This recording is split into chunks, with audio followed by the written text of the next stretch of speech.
Hay muchas experiencias de grandes redes de sendero por el mundo, que conectan pueblos, zonas rurales y áreas naturales donde se puede caminar y caminar. Hay cientos de ejemplos de senderos de largo recorrido y gran conectividad en Asia, África, Europa, Oceanía y las Américas. Tanto en el norte como en el sur global, estas rutas invitan a desplazarse de forma más lenta, consciente y profunda. En nuestra América del Sur se trazó una densa red de senderos en tiempos prehispánicos.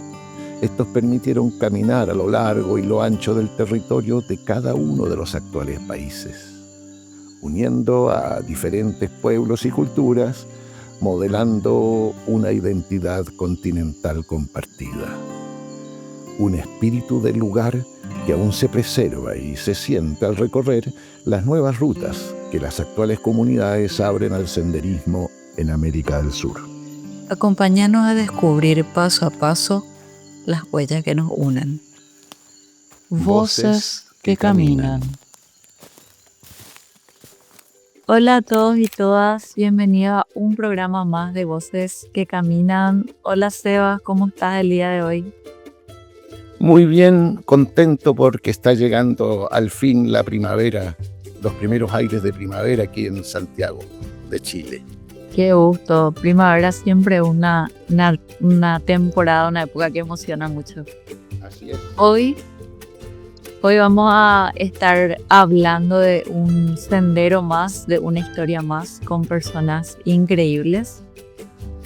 Sin antes arrancar contando que la utopía de la red panamericana de senderos consiste en unir al continente a través de una enorme red de senderos pedestres que permitan la interconexión entre los pueblos, sus paisajes, sus comunidades, formando parte el deporte, la recreación y la educación ambiental al aire libre entre estas poblaciones, así como aportar a la formación de corredores biológicos entre las áreas protegidas, al desarrollo del ecoturismo con base comunitaria, a la investigación científica y también al rescate de los patrimonios culturales que tienen historias valiosísimas que vale totalmente la pena recuperar porque es parte de nuestra identidad.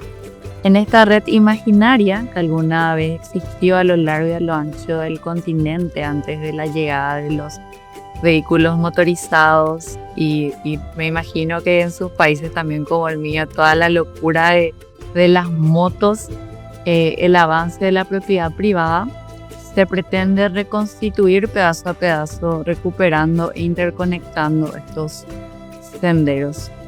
Esta utopía no es una extravagancia de la imaginación. En muchos países se han desarrollado políticas públicas y movimientos ciudadanos de recuperación de sendas para el uso público. Y también no es una utopía porque hace muchos años era eso lo que pasaba. La gente se iba de un lugar a otro caminando, con nada más que con sus patitas. Muchos países hoy día cuentan con miles de kilómetros de senderos homologados a nivel nacional que utilizan una señalética común para la orientación de los caminantes.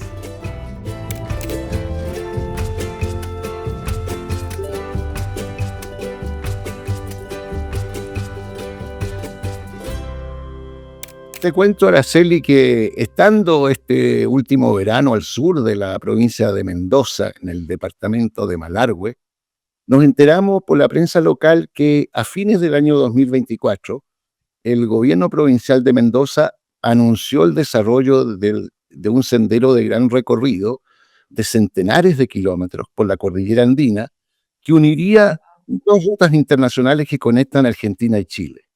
Vale decir, el Paso de los Libertadores y el Paso Pehuenche. De esta manera, avanza en su concreción el sueño de un grupo de montañistas que forjaron este proyecto años atrás y que lograron dar el gran salto que implica contar con el apoyo público para su materialización. Hoy día conversaremos con dos de estos pioneros o precursores, Gerardo y Juan Chiapa, para que nos cuenten en qué consiste este gran proyecto desde que fue incubado hasta el presente y cómo se proyecta el futuro. Bienvenido, Gerardo. Y hola, Juan. ¿Qué tal? ¿Cómo estás? Un gusto, un placer estar en comunicación con ustedes. Qué bueno. Hola Sebastián, hola Araceli, lo mismo, para mí es un enorme placer y un honor estar en este momento con ustedes. Qué bueno, muchas gracias. Oye, quería primero preguntarles cómo y cuándo surgió esta idea. ¿Mm? ¿Qué los motivó a iniciar este proceso? Empecemos con Gerardo primero. Bueno, esa es una pregunta de larga data. Si bien el proyecto cuajó y tomó impulso en los últimos 3, 4 años, la verdad que era de habernos dedicado a la montaña. Yo soy guía y otros compañeros del proyecto estuvieron vinculados también a la montaña desde otros lugares. Siempre tuvimos la intención de mostrar otra montaña que no fuera la montaña que más se difundía. En el caso nuestro es Aconcagua, que por la altura se lleva, digamos, la difusión internacional y es el lugar más explotado, por una cuestión lógica de ser un producto que se busca mucho desde afuera. Pero el resto de la cordillera siempre estuvo como esperando que llegara un proyecto de estas características. Entonces te podría decir que nosotros hace 20 años, 25 años ya teníamos intención de mostrar otros lugares de la montaña, siempre desde proyectos privados, individuales, de que algunos dieron su fruto, pero muy difícil de llegar a ser lo que es hoy el proyecto de Senderos de Gran Recorrido de los Andes.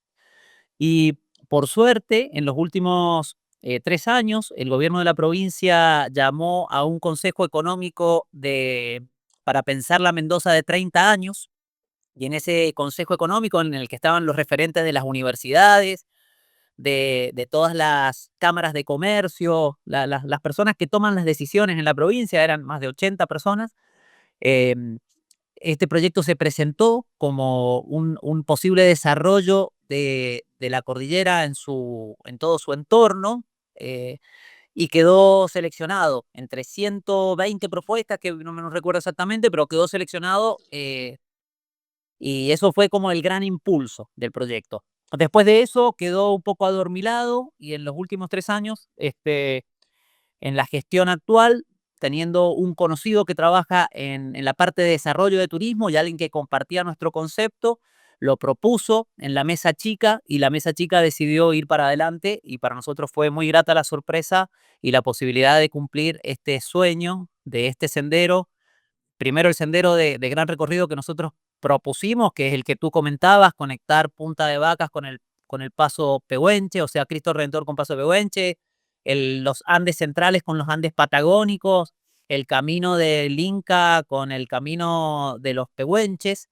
Y, y ese proyecto después cuajó en lograr una red de senderos. O sea, no solamente quedarnos con este desarrollo, que es tremendo, que estamos todavía en ese proceso, sino que lo hiciéramos a través de una red que incorporara a toda la provincia y que todos tuviésemos un mismo concepto al momento de desarrollar el senderismo en todo el territorio.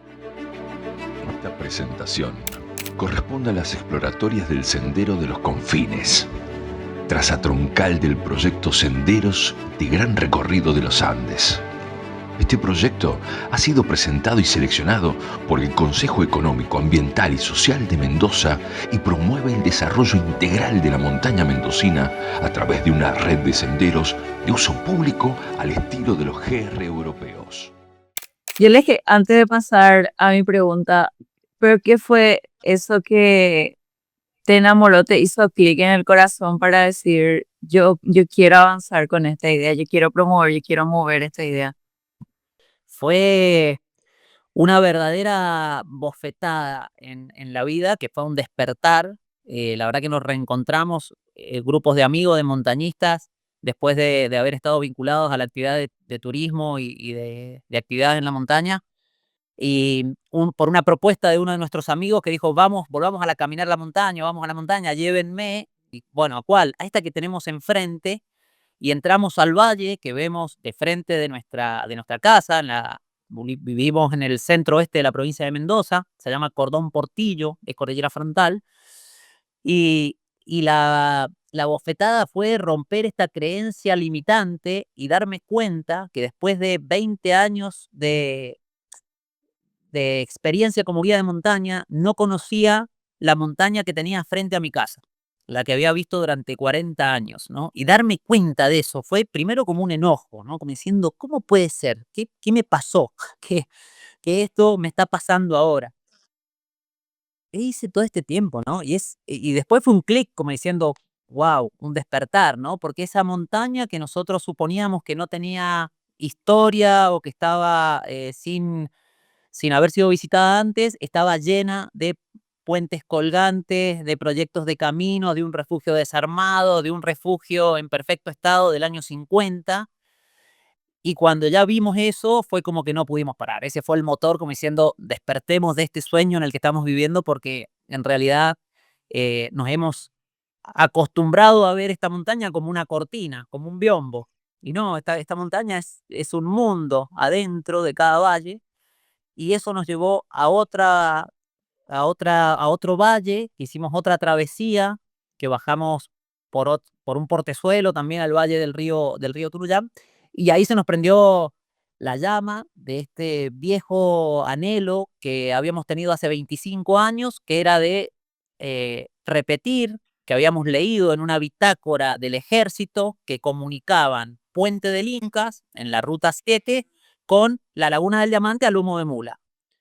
Y eso nos había dado vuelta en la cabeza durante muchos años, pero bueno, la vida te va llevando por distintos caminos y había quedado ahí adormilado. Y ahí, después de este despertar, fue como que se prendió esa mecha y fue retomar esa semilla en un terreno en el que las cosas habían cambiado, las comunicaciones habían cambiado, la predisposición es otra, y entendimos que era el momento de presentarlo y que no había otra manera de ser que no fuera política de Estado. Y ahí encaminamos. El grupo de amigos que todos queremos.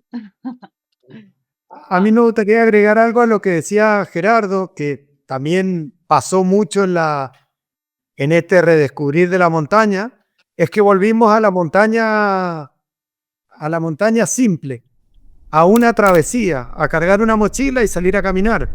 No necesitábamos nada más que los zapatos para caminar, una mochila y ganas. O sea, no requerimos ninguna habilidad específica o equipo específico. Es más, abandonamos los relojes por primera vez durante mucho tiempo. Dejamos de mirar los relojes porque te levantabas cuando salía el sol y te acostabas cuando se escondía. Y es fácil. Y así andás. Y volver a eso también está muy bueno porque es un nuevo encuentro con esa montaña, con esa forma de vivir la montaña. Y también encontrar que por donde nosotros creíamos que estábamos pasando por primera vez, hace más de 2000 años que pasa gente por ahí y nos hemos ido enterando a lo largo del camino. Y esto es maravilloso también. Pues digo, no descubrimos la rueda, estaba descubierta. En tal caso le hicimos girar nosotros en este pedacito de terreno.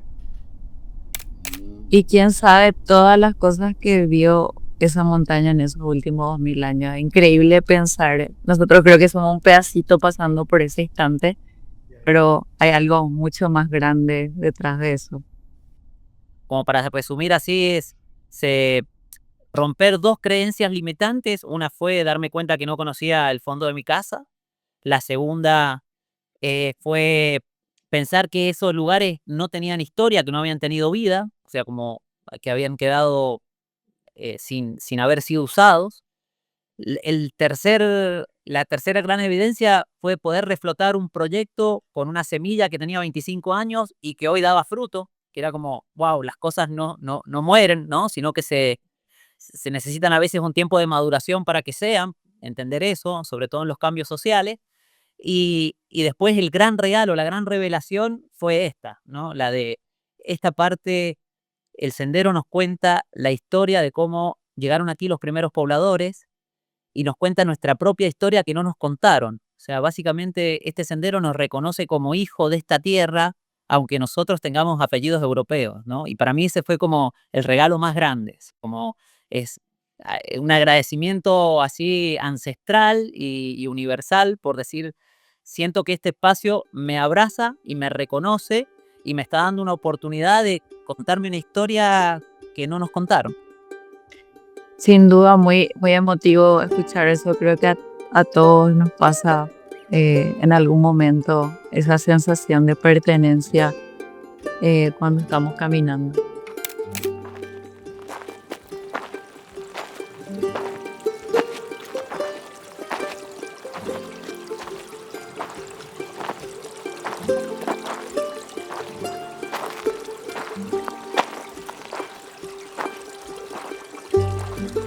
Y Juan, tenemos una pregunta relacionada más a las características del sendero en sí. Si les puedes contar a nuestros espectadores, nuestros oyentes, cuántos kilómetros tiene este sendero, cómo está estructurado un poco, qué tan alto o qué tan bajo llega a ser, y cuáles son esos atractivos principales que podemos ver en el sendero, qué es lo que también sí o sí, si nos vamos a caminar, tenemos que parar para poder apreciar. Sí, claro, con todo gusto, Araceli. Mira, el sendero en su dimensión total está uniendo 550 kilómetros de largo a lo largo de toda la cordillera, por lo largo de todos los valles longitudinales y por las principales cuencas de los ríos de Mendoza. Con lo cual es como que pasás por la columna vertebral de Mendoza en la parte de la cordillera. Para ponerlo así en un lugar que se pueda ver desde el lado chileno, por ejemplo, es como si nosotros estuviéramos uniendo desde los Andes hasta Talca, exactamente. Pero en vez de por la ruta 5, digamos, de Chile, nos metimos por la cordillera.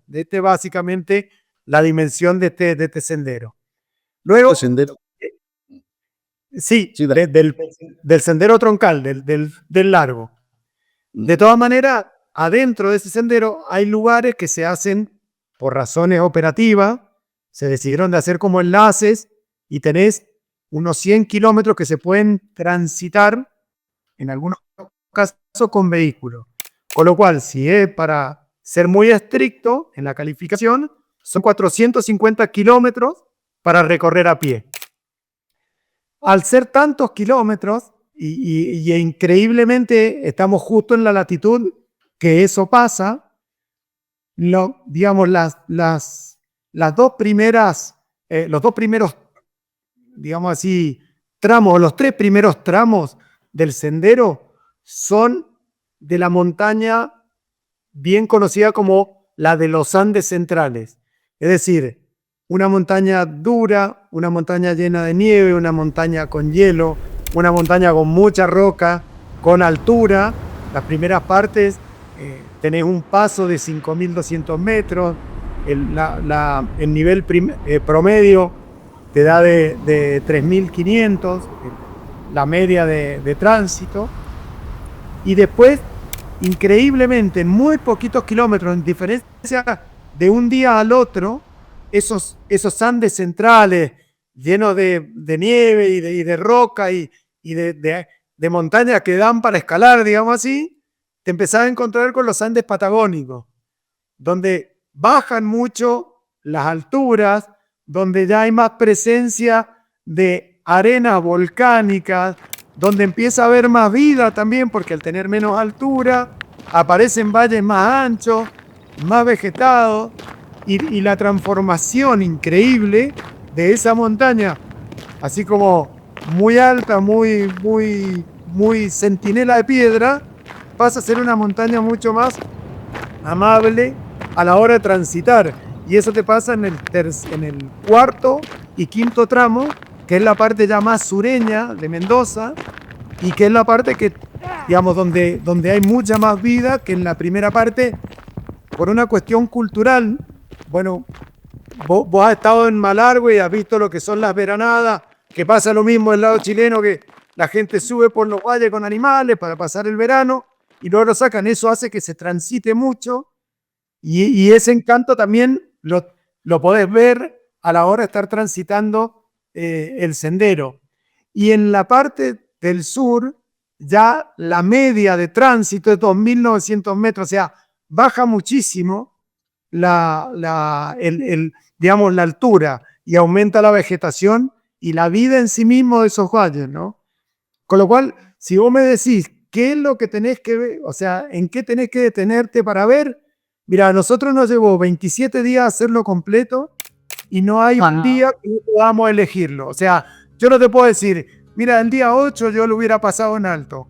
No, del 1 al 27 son 27 amores, cada amor con su historia, cada amor con su manifestación típica de pasar por glaciares, por morrenas, por valles, por acantilados, por ríos, 14 veces cruzar ríos. Digo, cada situación tuvo un encanto y es muy difícil que me hagas elegir una, ¿no? Yo te digo, hay 27 por lo menos.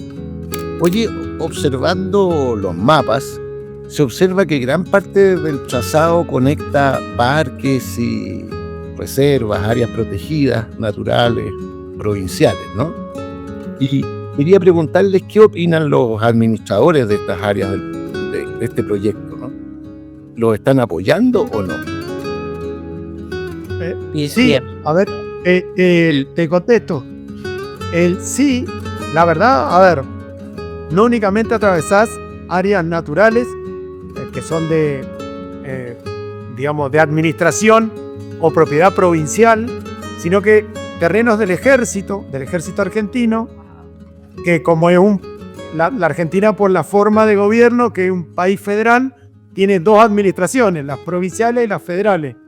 Bueno, el ejército, todo lo que es del ejército es administración federal, es decir, eso depende de nación, y aparte de privados, empresas, digamos, que tienen terrenos mineros por la zona y que también lo atravesás, y en rigor de verdad, lo bueno de esto es que se están sumando todos digamos, a apoyar la iniciativa.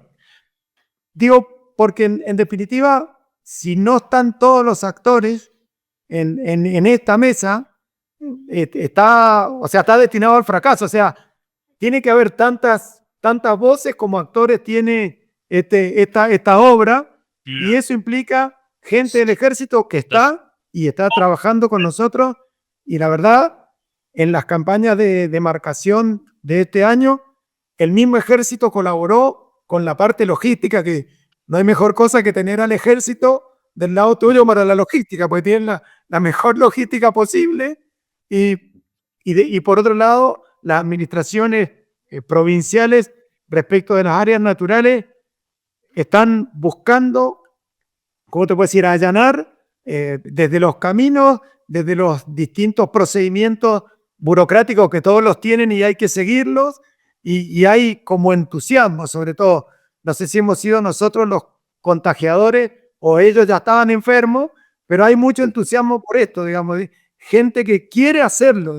Yo no puedo explicarlo mucho más que eso. O sea, hay muy buen, digamos así, humor a nivel social y general por este proyecto, y por lo que todo eso derrama, porque como decía Gerardo recién, el sendero es como la gran excusa para desarrollar las diferentes, por así decirlo, municipios, las diferentes economías locales, para que eso tenga, digamos, un valor económico, un valor social y un valor cultural para cada uno de ellos, que es lo elemental de todo esto. Si esas tres, digamos así, esas tres estrellas no están, este cielo no va a aparecer. O sea, no es imposible. Tiene que haber siempre valores sociales, valores culturales y económicos. Y no es que uno sea más importante que el otro, sino lo importante es que se combinen bien.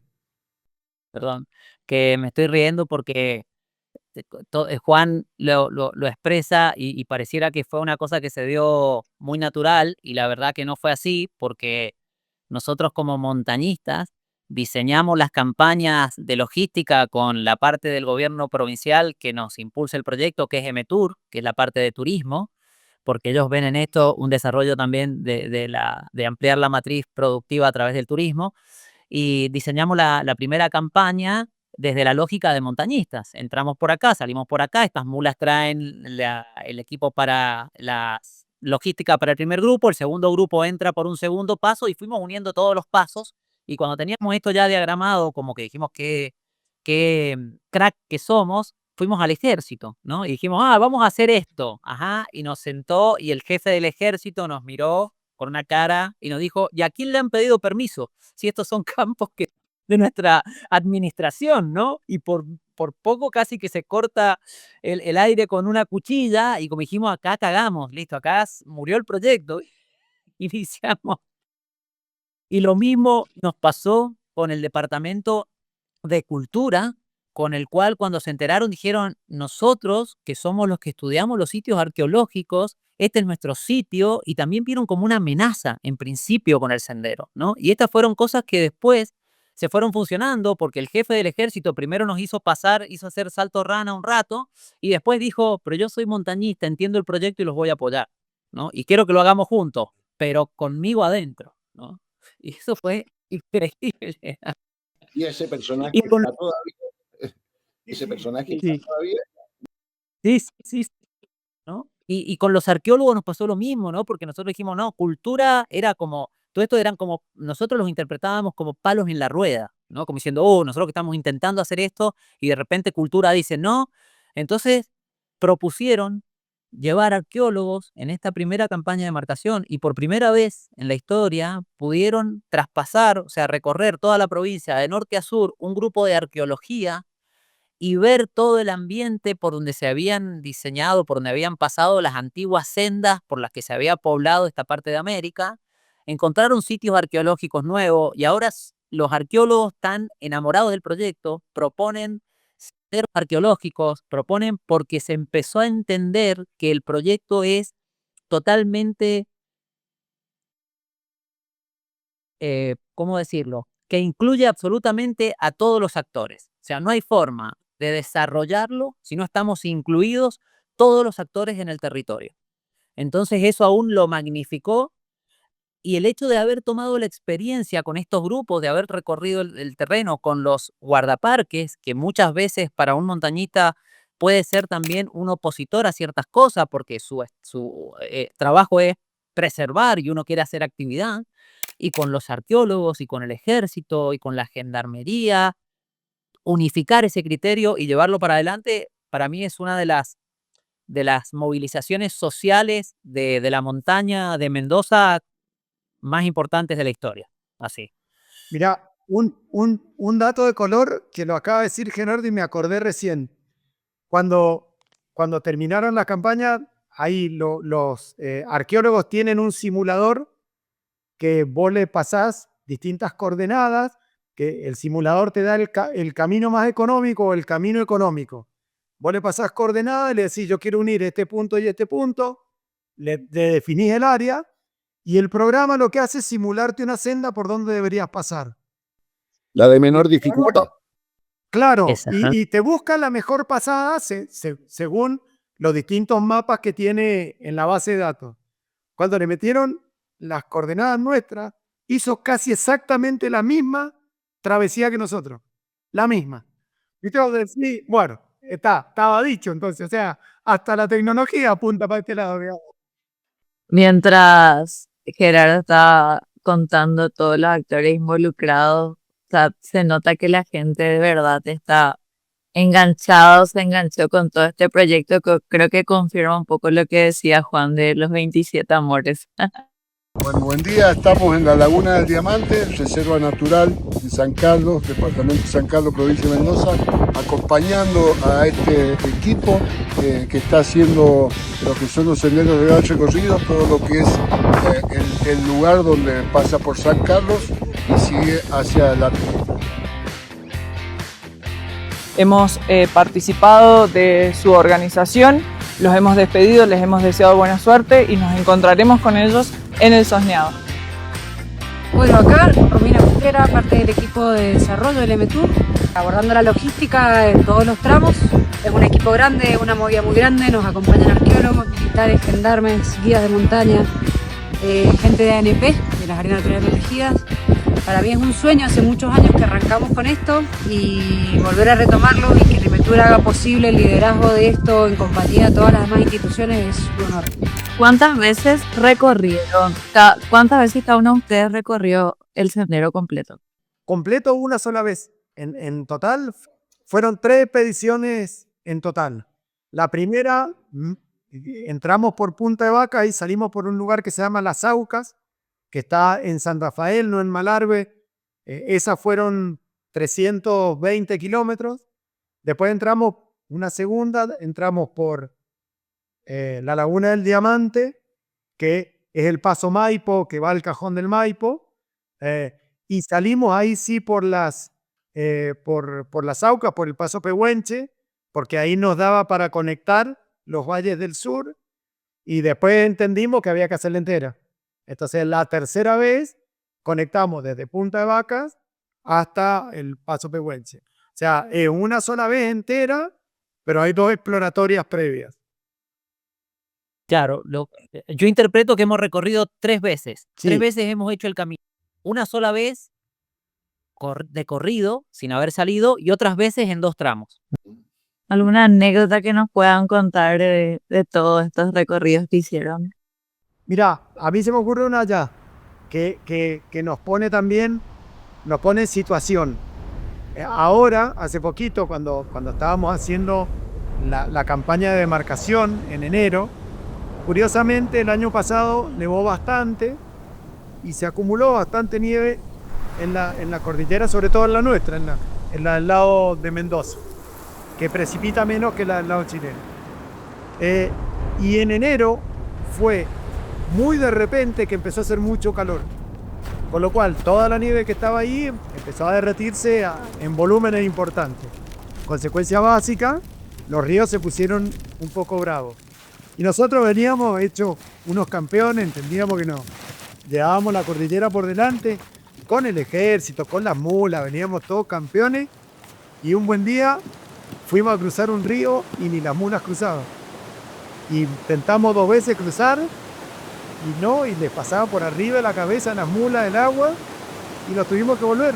Y esa parte la tuvimos que dejar para el final porque la naturaleza nos dijo: muchachos, hasta acá venían con permiso, ahora me tienen que pedir permiso a mí también.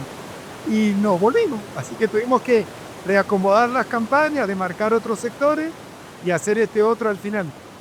Que he visto en todos los que hicieron algún tramo de la travesía es que al momento de salir no querés irte. O sea, el último día que estás llegando, cuando anduviste 7, 8 días caminando en la montaña, volver al ritmo natural de moverte a esa velocidad, en lo cual te obliga a ir más calmo, a ir atento, porque estás en una zona que, no sé, torcerse un tobillo ya es estar en riesgo. Entonces tenés que estar, es como una meditación activa, tenés que estar ahí y ahora, desconectado de la vida ajetreada de la sociedad actual. Te devuelve ese ritmo natural de ser humano en el que podés observar, podés ver, podés conversar, saber cómo está el otro, y se forma una hermandad entre los que van transitando, que el último día es como una cosa, vos decís, pareciera un retiro, ¿viste? Es decir, todo el mundo sale transformado en ese sentido, ¿no? Y la verdad que eso es anecdótico para mí, y es, no sé, terminar todos con los que entraste el primer día mirándote con recelo, porque a ver si el guardaparque me va a decir algo, si puedo pasar por ese sector o no, o si el arqueólogo me va a decir que por acá no puede ir el sendero porque hay un lugar de interés, o porque la visión del militar es distinta que la mía. Es como hermanar esa vista y terminar todos en una misma sintonía. A mí eso me parece que es, no sé, me parece una sensación maravillosa. Oye, Gerardo, ¿nos puedes contar cuál es el sistema de señalización que adoptaron para orientar a los caminantes? ¿Se basaron en alguna experiencia internacional? Y lo otro, en este mismo sentido, ¿qué tipo de soportes utilizan para fijar las marcas? ¿Pintan piedras o están incluyendo algunos soportes de madera, cosas así, que postes que son incorporados al sendero? Bien. una vez que supimos que el sendero se podía hacer completo y que iba tomando forma, ya empezamos a averiguar distintas experiencias en el mundo relacionadas a senderos y teníamos un amigo español, pero que vive en el Pirineo francés, el cual es demarcador de senderos y yo tenía la oportunidad de haberlo visitado unos años antes y de haber visto los senderos de gran recorrido en el Pirineo. Entonces nos pareció que aplicar el manual de la FEDME, que es la Federación Española de Senderos, que ya tenían una larga experiencia en el desarrollo, era la mejor opción para nosotros. Primero, porque ya nos traíamos toda la experiencia de más de 30, 40 años en el caso de España y más de 70 años en el caso de Francia, que fueron los creadores de este programa, de este proyecto. Y a su vez nos daba la posibilidad de incorporar no solamente los senderos de gran recorrido, que podía ser este sendero que nosotros estábamos proponiendo, que era como el sendero icónico, sino de armar una red de senderos que también incluye senderos de pequeño recorrido que se transitan en un día y senderos locales, que es para mostrar el atractivo que tengo alrededor de mi pueblo, de mi comunidad. Entonces nos pareció que esta herramienta era la fundamental para nosotros. ¿Por qué? Porque también nos dimos cuenta que no tenemos nuestra comunidad preparada para habitar o para abordar el medio natural. O sea, no solamente pensamos en que este va a ser un proyecto para desarrollar un producto, sino también no va a llegar a eso si no pasa por el sedazo de lo social, lo deportivo, lo cultural. Entonces, esa fue la herramienta que utilizamos con algunas modificaciones, porque algunas cosas nos quedamos con lo que dicen los franceses y con otras con lo que dicen los españoles, pero básicamente es esa herramienta, porque nos incluía todo el panorama, nos incluía la capacitación, el poder también dar la información necesaria a nuestra comunidad para que vaya con el conocimiento básico para habitar el medio natural, para que no se degrade, y porque la construcción de la red de senderos es totalmente social. O sea, se construye un sendero a través de los clubes, de las instituciones, de los municipios, que se hace con el trabajo de la gente, ¿no? Porque si no es imposible sostener una red de senderos kilométrica pensando que es algo que tiene que ser solamente soportado por el Estado o por privados, ¿no? Son sociales. Y de ahí empezamos a averiguar cuáles son las formas para demarcar. En Europa usan la pintura y están acostumbrados a eso, a demarcar con pintura. Nosotros tenemos una lucha en nuestra comunidad por la gente que pinta piedras. Y entonces había como una controversia entre poder usar pintura o no. Por suerte, en áreas naturales protegidas ya había una resolución que se había modificado no hacía mucho tiempo, en lo cual proponían que los senderos podían estar demarcados de acuerdo a señalización internacional. Entonces deja la puerta abierta para poder modificar eso. ¿Por qué? Entendemos que hacer una pequeña marca de señalética que mide 5 por 10 centímetros, prolija sobre una roca que no es ni un monumento cultural o histórico, no es un patrimonio, es mucho menos impacto que poner un poste para poner una señalética, ¿no? Y es mucho más simple al momento de señalizar, porque solo habría que llevar pintura y no hay que movilizar un poste, madera, a lugares donde no hay otra forma de acceder que no sea caminando. Entonces estamos en ese proceso. Estamos en el proceso de poder habilitar para que podamos hacer la mayoría de donde se pueda con pintura. En muchos lugares estamos utilizando la pirca, que ya se utilizaba acá para marcar camino. Lo que pasa con la pirca que no es fija. Entonces de repente yo puedo tener un sendero marcado con pircas, pero alguien puede poner una pirca hacia otro lado y me puede llevar hacia otro lado. Y como tercera instancia, en sitios donde no hay posibilidades de hacer pircas o pintar, recuperar el palo de vid, el palo del viñedo, que es un palo redondo de eucaliptus que tiene aproximadamente 10 milímetros de diámetro. Ese palo en el viñedo generalmente se quiebra o se rompe cuando a la altura del suelo y es un palo que queda reutilizado de 1,70 a 1,80. Y nos pareció que para Mendoza, que tiene toda una relación a la producción vitivinícola, podía ser primero de de menos impacto, donde sea necesario poner un poste de estas características, y es parte del paisaje mendocino, básicamente también porque los viñedos son parte de nuestro paisaje.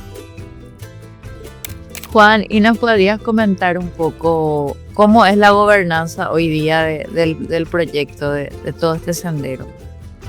¿Qué tan involucrados está en la actualidad el gobierno provincial? Sí, claro. Mirá, Araceli, la gobernanza está en pleno desarrollo.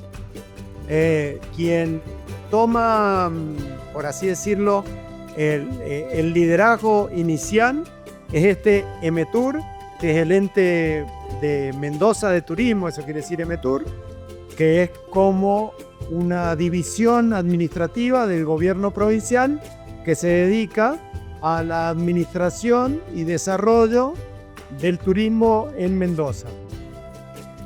Paralelamente con el EMETUR, dentro también del gobierno de Mendoza, están las áreas naturales protegidas que dependen de un ministerio propio del gobierno de Mendoza, que está participando de la, digamos así, de la generación y de la realización todos los días del proyecto.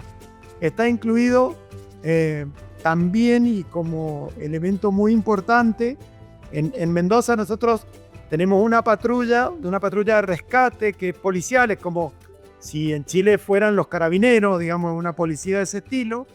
Está la patrulla de rescate de Mendoza, que son policías, también está involucrada en esta gobernanza. De hecho, la semana pasada estuve yo particularmente trabajando con ellos en la generación y en la producción de un plan de contingencia que tenés que tenerlo, porque en un sendero tan largo y con características muy especiales y específicas todas, hay un montón de contingencias que tener en cuenta, y estamos trabajando con ellos también, y ellos están súper involucrados con esto. Decía el ejército porque a lo largo de toda la traza, el ejército participa en distintos lugares, digamos, como que tiene distintos terrenos a lo largo de la cordillera, que dependen, suponete, el batallón de ingenieros, uno, el otro el batallón de artillería, no sé, cada uno tiene su partecita. Bueno, el ejército también está dentro de esta gobernanza, y estamos trabajando también con todos los municipios. O sea, pensá que este sendero al menos le pisa terreno a 7 municipios a lo largo de Mendoza. Y los 7 intendentes están súper metidos con esto porque lo ven como digamos, como un elemento de desarrollo, tanto, digamos, turístico como social, como deportivo, porque es como empezar a abrir una montaña que por ahí estaba, no digo cerrada, pero no se veía bien el paso, por lo menos. Y es como que ahora se está abriendo y se está viendo mucho más, digamos, la montaña misma, ¿se entiende? Con lo cual, los mismos municipios también están muy involucrados, y gracias a eso se están involucrando, por ejemplo, los clubes de montañistas, de senderistas, las escuelas. Yo particularmente me toca que soy instructor en una escuela de senderismo y montaña en la capital de Mendoza, y estamos, digamos, nuestra tarea también es enseñar y fomentar esa actividad, digamos, ¿no? Y quería preguntar también, ¿cuál ha sido el vínculo que han forjado con los arrieros? Sobre todo en el tramo sur, que es más bajo, pero que son ocupantes históricos en cuanto a las veranadas y las zonas de vegas. ¿Qué nos pudiera contar respecto de eso? Bien, bueno, a ver, vos también sabés, porque te toca como montañita, el hermano querido de los montañitas son los arrieros, digamos. Es como que no hay uno sin el otro, digamos, es el pan y la manteca, digamos, no puede haber uno sin el otro. Y para nosotros no ha sido muy distinto al respecto. Son hermanos, literal, son los hermanos de la montaña, digamos, que primero tienen ese conocimiento ancestral del lugar donde están, que te pueden describir piedras arbustito, al detalle todo, con un conocimiento único de la localidad y que te resuelven también un montón a la hora de cuando vos hablas con ellos. Y como es lógico pensar, ellos son parte de este desarrollo y tal vez sean los principales, si se quiere, beneficiarios de un posible desarrollo turístico. Porque en definitiva, digo, cuando vos tengas que llevar una carga, no te vas a traer una mula de Santiago de Chile para el sur. Vas a contratar la que está ahí, como yo no haría lo contrario si me tengo que ir a Chacayar. No voy a ir a traer mis arrieros, lo voy a ir a buscar al Ismael que está allá y le voy a decir, don Ismael, lléveme las cosas. Y esto es lo que pasa, ¿no? Y esa hermandad se ha dado naturalmente y celebradamente por todos nosotros. ¿Qué son los arrieros para el resto de Latinoamérica? Como los vaqueanos. El hombre de campo, el hombre de campo que vive en la cordillera, pero sí, pero digamos acá, en general, en el sur de Brasil le llaman gaúcho, acá le llaman gaucho, pero el arriero, digamos, es una clase especial de gaucho, porque es el que trabaja con los animales. Vos podés tener gauchos de distintas categorías, llamarle así. El arriero es el que trabaja con los animales y especialmente nosotros le llamamos así a los que viven en los valles, digamos, en la parte de la cordillera. Y hace rato mencionaban que el sendero pasa por áreas protegidas o por espacios, creo que está bajo custodia militar. Pero ¿cómo es la relación o cómo encararon el paso por otras propiedades, o sea, por la propiedad privada? Sí, sencillamente así, pidiendo permiso. No hay muchas más opciones. Vos podés saber quiénes están en cada una de las propiedades a lo largo del sendero, porque hay un registro catastral y sabés de quién es cada una de los lugares y se piden autorizaciones de paso. Y hay una cuestión que no es menor y aprovecho este espacio para contarlo. Vos sabés que en la Argentina, desde hace unos años, se impulsó una ley que se llama la Ley de Fomento al Montañismo. Esa ley lo que te permite o lo que hace es declarar al montañismo, al senderismo, a la actividad de interés deportivo, social y cultural. Con lo cual, lo que te dice es que si vos vas a pasar, yo quiero ir a un cerro determinado, por un sendero que está reconocido como culturalmente reconocido o deportivamente reconocido o socialmente reconocido para el paso, el propietario de ese terreno por el cual pasa el sendero no puede oponerse a tu pasada. La contrapartida para esa persona es que si ocurriera algún accidente con los senderistas, el titular de la tierra no es responsable. Con lo cual, le sacás de arriba el gran problema que tenían la mayoría de los propietarios de terreno, por los cuales te daban paso a la montaña, porque le decís, mire, si le pasa algo a una persona acá, no es responsabilidad del titular de la tierra, sino que es responsabilidad del transeúnte, de quien está andando. Entonces eso también la provincia ahora está adhiriendo a esa ley nacional, con lo cual allana y facilita mucho digamos, el poder pasar, el poder transitar por terrenos que son de índole privada, digamos. Oye, esa ley sería muy interesante que la podamos divulgar en Sudamérica, porque Sí. creo que resuelve, por lo menos en el caso de Sendero de Chile, esta ha sido la gran dificultad, cómo ingresar a los terrenos de propiedad privada. Y siempre es el gran impedimento como para poder hacer senderos de enlace que unan pueblos o que unan distintas áreas protegidas, etcétera, ¿no? Entonces, te vamos a pedir que nos haga llegar esta ley, ¿ya? Para que la podamos divulgar desde nuestras redes sociales. Oye, pero entonces el cuadro que nos están pintando, que está muy interesante, ¿quiénes son? Pero tiene que haber un antagonista, alguien que se oponga, alguien que presente problemas, ¿y quiénes serían esas personas o qué actores podrían estar dificultando el desarrollo de la iniciativa? Porque veo que han hecho una articulación notable, ¿no? Con actores públicos y actores privados. Sí, yo supongo que nuestras parejas, porque nos vamos mucho tiempo, deben ser esas los que nos retan, digamos. Nosotros, ahí me gustaría, Seba, ahí eh, contestarte un poco esa pregunta. Nos dimos cuenta que el sendero, para nosotros el senderismo venía a solucionar toda una problemática y una inacción en el territorio de la cordillera que era oportuno abordar, ¿no? Desde distintos ámbitos, desde el ámbito del desarrollo de turismo, porque el turismo enológico, que es lo que había sacado a Mendoza o había traído a Mendoza como un reverdecimiento, y hoy sabemos que está como llegando a su techo, y de repente decía, bueno, ¿cuál es la Mendoza dentro de 20, 30 años? ¿Hacia dónde vamos a apuntar, no? Y se daban cuenta en las encuestas que hace el mismo gobierno, que la gente nos visitaba para ir a la montaña, y de repente no teníamos ningún sendero habilitado excepto lo de las áreas naturales protegidas.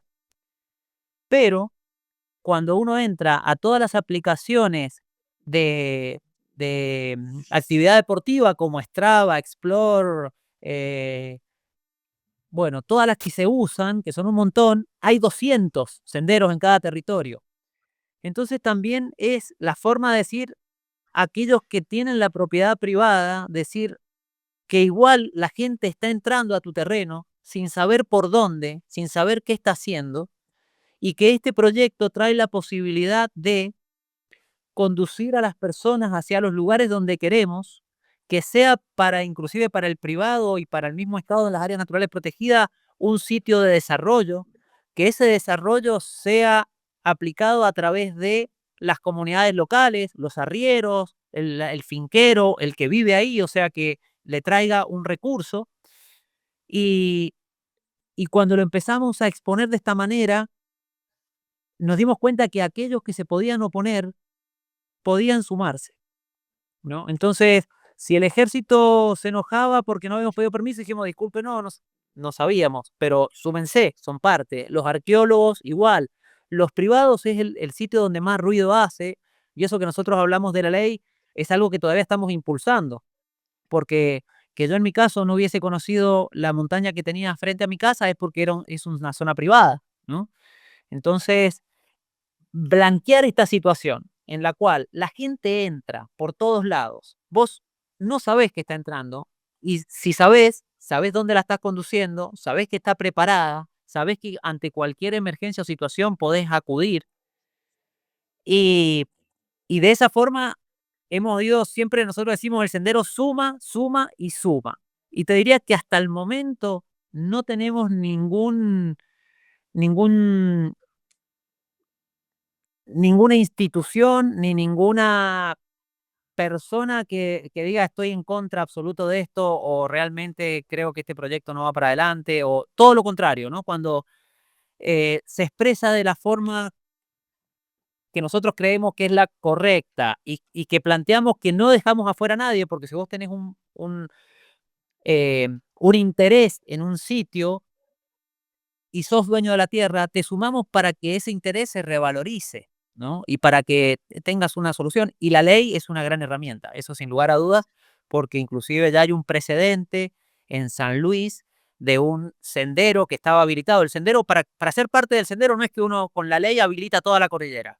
Se habilitan los senderos que tu consejo deliberante, que tu municipio inscribe en, una, en un registro de senderos que está, este, em, que está justificado, por así decir, porque es de interés turístico, natural, deportivo, arqueológico.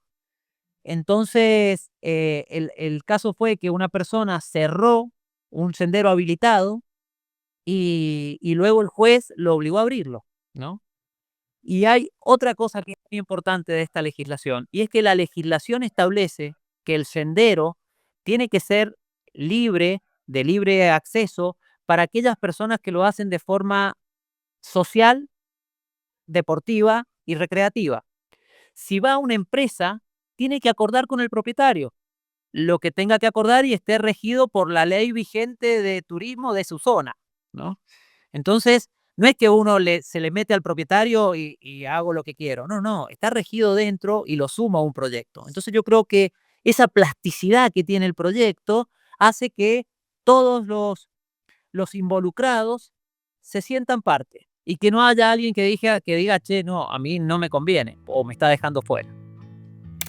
Juan, tú sabes que recientemente en Chile se declaró una gran área silvestre protegida en el sector de Tupungato, muy cercana a la ciudad de Santiago, y conectaría, existen los pasos, que conectaría vuestro sendero de gran recorrido, ¿ya?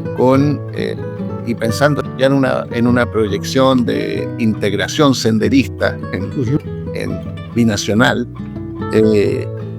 ¿cómo la ves esa posibilidad? ¿Qué factibilidad ves que se pudiera llevar a cabo esta iniciativa de integración de senderos? Entendiendo que ya existe alguno, como es el Paso Piuquenes, que no sé si lo conocen, entonces tal vez podríamos dar una vuelta circular para que los montañistas puedan entrar por una vía y salir por la otra, y entonces cuando ya hay un círculo, a ese círculo se puede entrar desde las ciudades y los pueblos en Argentina como los pueblos que están en el cajón del Maipo.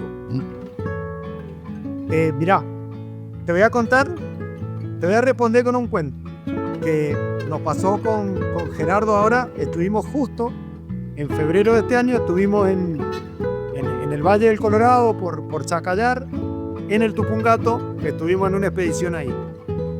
De este lado de la cordillera hay un cuento de hace muchos años. De hecho, hay un lugar que se llama el Paso del Fraile, porque dicen que había un fraile que daba misa en Tupungato, que es una localidad que está acá en Mendoza, pegadita al volcán, digamos así, y también daba misa en Chile, en el Cajón del Maipo. Y que el curita tenía un paso, que era el paso del fraile, y después el paso del Tupungato, y que ya lo tenía bien conocido y que le tomaba 2 o 3 días llegar de un lado al otro. Este era el cuento que estaba acá en Mendoza. Cuando estuvimos ahora en Chacallar, claro, ahora cuando estuvimos del lado de Chile, don Ismael, que el arriero chileno, nos contó el mismo cuento, el mismo de curita que venía a dar misa para acá y que iba para el otro lado. O sea, que el paso está y que esto es más viejo que nosotros seguro, con lo cual para mí sería fantástico. O sea, de hecho, toda esa zona que han declarado parque ahora, que tiene un refugio lindísimo, ese refugio, te deja a un día del cruce, con lo cual tenés un gran desarrollo y después ya llegás al otro lado. O sea, está hecho y después hay que volverse por Piuquenes. Es como un ¿cómo te puedo decir? Un viaje ideal de montañista ese. Pasás por el Tupungato, te volvés por senda sanmartiniana. Es como el lugar ideal, te diría yo. Y Gerardo, ¿cuáles son las proyecciones que hay hoy día para este proyecto? ¿Qué acciones están implementando y tienen previsto implementar en los próximos 2 años para aumentar el alcance de todo lo que implica el sendero? Para esta temporada, el proyecto incluye terminar con la demarcación del sendero troncal. Ya tenemos una primera temporada hecha, que es la pasada, y ahora es demarcar los sitios de acampe y las entradas de cada cabecera, colocando la cartelería. Y a su vez, para el 11 del 12, Día Internacional de la Montaña, queremos habilitar los primeros senderos de la red. O sea, lo que estamos haciendo ahora, estamos yendo por cada municipio con talleres para que la comunidad local identifique cuáles son los senderos que ya están usando, en los cuales ya se podría implementar la señalética Y en estos senderos, que sean senderos locales, que sirvan como escuela para el aprendizaje, para el desarrollo de senderos más grandes, los podamos tener demarcados y poder inaugurar senderos en el próximo 11 del 12.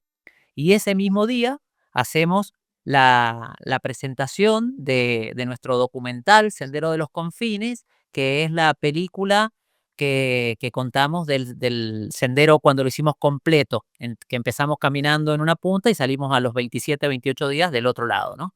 Entonces, vamos a usar la presentación como para impulso y que quede la red habilitada y que de esta temporada ya tengamos senderos para que la gente pueda empezar a transitar.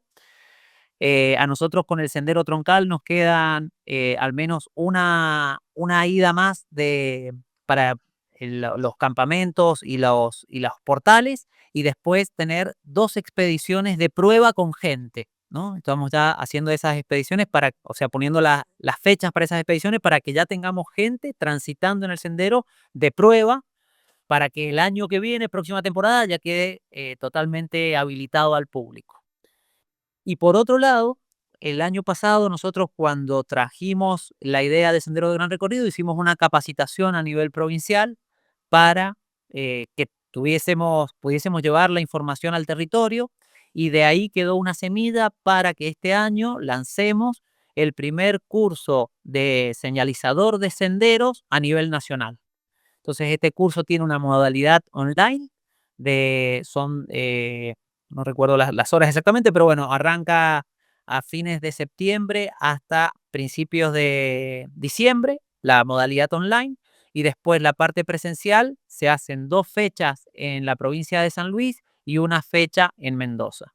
Entonces, la proyección es que, unificando todos los criterios con las experiencias que ya habían de Huella Andina, que fue el primer sendero de gran recorrido que hubo en Argentina, que está en Patagonia, une 5 parques nacionales, y que se hizo un trabajo tremendo, fue muy, muy enriquecedor. De hecho, estamos adoptando parte de su cartelería y de la forma que abordaron cosas, pero que por ciertas circunstancias no tiene la continuidad completa porque los territorios no quedaron trabajados debidamente. Entonces, trayendo esa experiencia también, entendemos que es fundamental que el territorio se trabaje y que el territorio sea el que se apropie del sendero, ¿sí? Y ya que estábamos, quisimos ir más allá porque nos gusta mucho meternos en quilombo. Entonces, también hablamos con, em, con gente de parques nacionales para poder unificar toda una cartelería que sea uniforme a los parques nacionales, a las áreas naturales de la provincia de Mendoza y al manual de senderos de gran recorrido que estamos trayendo. Por suerte, todo está sacado de la misma base de datos, entonces las diferencias son mínimas. Entonces, el documento que estamos trabajando ahora para la próxima capacitación incluiría o unificaría toda una señalética y una cartelería en materia de senderismo que sería uniforme para todo el país. Y ese sería el sueño, poder llevar y unificar todo este criterio y todo el desarrollo de senderos en este sentido, para lograr un polo. Bueno, y nos encantaría que Chile también se sumara, ¿no? Sería, para lograr eso con los senderos binacionales, sería una forma de mostrar una organización en materia de senderos, que seríamos una zona donde el resto del mundo pondría los ojos en base a este concepto. Sí les gusta el quilombo, che. ¿Cómo definirían quilombo para todo el resto de Latinoamérica? Creo que nosotros no usamos esa palabra. Un lío. Muy elegante. Para que nuestros espectadores sepan, tanto Gerardo como Juanes están con sus remeras del sendero, el gran recorrido de los Andes. Y antes de ir cerrando, yo estoy re curiosa de saber qué significa el dibujito, el loguito, la marca del sendero. Este es la marca que desarrolló la provincia de Mendoza para el proyecto de senderos de gran recorrido de los Andes, y son caminos que se entrelazan, ¿no? Es un camino grande con otros caminos que se entrelazan entre unos y otros para que tenga este concepto de red de senderos. Y se inspiraron en una florcita de un diente de león. ¿Y qué le recomendarías a nuestros espectadores que hoy día nos están siguiendo desde distintos rincones de las Américas, ¿ya? Interesados en conocer la red de senderos de los Andes mendocinos, ¿quisieran dejarles un mensaje a ellos de invitación? Sí, yo lo que me gustaría decirles es que vayan, se compren unos zapatos, llamen por teléfono y se vengan para acá. No hay mucho más que hacer. Se preparan una mochilita, se vienen acá para caminar y para divertirse van a tener. Así que es cuestión de que compren los zapatitos y se vengan para acá, nada más que eso. Hay para hacer de todo y la verdad que de la pandemia, digamos, post pandemia hacia adelante, evidentemente algo nos pasó a todos los seres humanos. No fue tan gratis la pasada por ese encierro, que nos hizo acordar que teníamos un ambiente hermoso, que nos hizo acordar que habían áreas naturales, que nos hizo acordar que estábamos rodeados de naturaleza y que éramos parte de esa naturaleza, y que lo que nos queda hacer es disfrutarla, y que eso es tiempo, y tiempo de calidad, y que hace bien hacerlo. Y me parece que ha habido un incremento enorme en las conductas de las personas respecto de eso, y para mí es fundamental poder aprovechar esa voluntad de las personas de irse hacia lo natural, cuando lo podemos hacer con un sistema como el senderismo, que te permite tener una actividad al aire libre, planificada, autónoma y segura, que son los 3 pilares elementales en este tipo de actividad. O sea, es tan lindo salir como volver, y es tan importante salir como volver, con lo cual un poco se resuelven, a través del senderismo se resuelven estos 3 elementos bastante favorablemente, diría yo. Y a propósito de invitaciones, Araceli representa al Paraguay en la red panamericana de senderos, y yo desde Sendero de Chile también represento a Chile. ¿Les gustaría sumarse a este proyecto de la red panamericana de senderos? Sería un honor. Sí, por supuesto, para nosotros sería un honor ser parte de esa red. Creemos que es la mejor forma, ¿no? O sea, aunar esfuerzo entre todos es la forma de caminar en estos casos. De paso nos cuentan el secreto, cómo están logrando señalización unificada. Vamos en ese camino. Verá, todavía no está todo resuelto. Sí. Bueno, Juan y Gerardo, estamos ya finalizando nuestra entrevista. Ha sido realmente un gusto conocerlos y es un privilegio escuchar de primera voz, ¿ya?, a quienes fueron los grandes impulsores de este proyecto notable, porque la verdad es que desarrollar un sendero gran recorrido de 500 kilómetros es una tarea bien notable, sobre todo en Sudamérica, ¿ya?, donde estamos un poquito atrasados respecto de otros países del mundo que cuentan con redes nacionales de sendero, ¿ya?, tanto en Europa como en Norteamérica y en muchos otros países también del sur global. Así que estamos muy agradecidos de que nos hayan dado este tiempo y hayan compartido sus experiencias, y para nosotros es un tesoro de conocimientos que sin duda lo valoramos. Yo me sumo a las palabras de Seba. Muchísimas gracias por compartirnos esta experiencia, proyecto tan lindo. Yo me llevo de todo lo que escuché que hay que ser loco, hay que tener la locura en la sangre para desarrollar todo esto. Bueno, yo hablo en este caso por Gerardo, está o sin audio o sin escuchar. Para nosotros ha sido un enorme placer esta entrevista, la verdad que la hemos disfrutado en todo momento. Ciertamente para nosotros esto fue un juego y un sueño, hacer un sendero así, y lo seguimos viendo así. Creo que yo, Araceli, en vez de poner la locura yo pondría la infancia. Yo creo que seguimos siendo niños en cuerpo de gente grande, barbuda, y qué sé yo, pero nos gusta salir a jugar afuera y eso es lo que hacemos, digamos. Y lo que mantenemos vivo es ese espíritu, el niño curioso que anda dando vueltas por ahí a todos lados. Y eso creo que es lo que hace que estas cosas estén. Y por ahí se contagia un poco eso. Y si podemos contagiar eso, va a ser un mundo mejor, seguramente.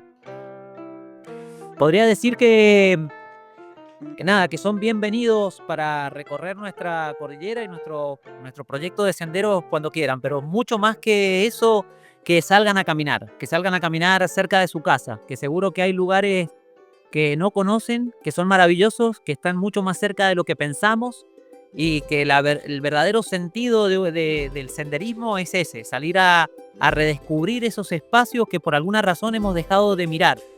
Entonces, a mí me parece que el proyecto tiene esa fuerza tremenda de redescubrir nuestro espacio, de volver a conectarnos con andar y reencontrarnos con nuestra esencia de seres humanos que poblamos este increíble planeta con los pies.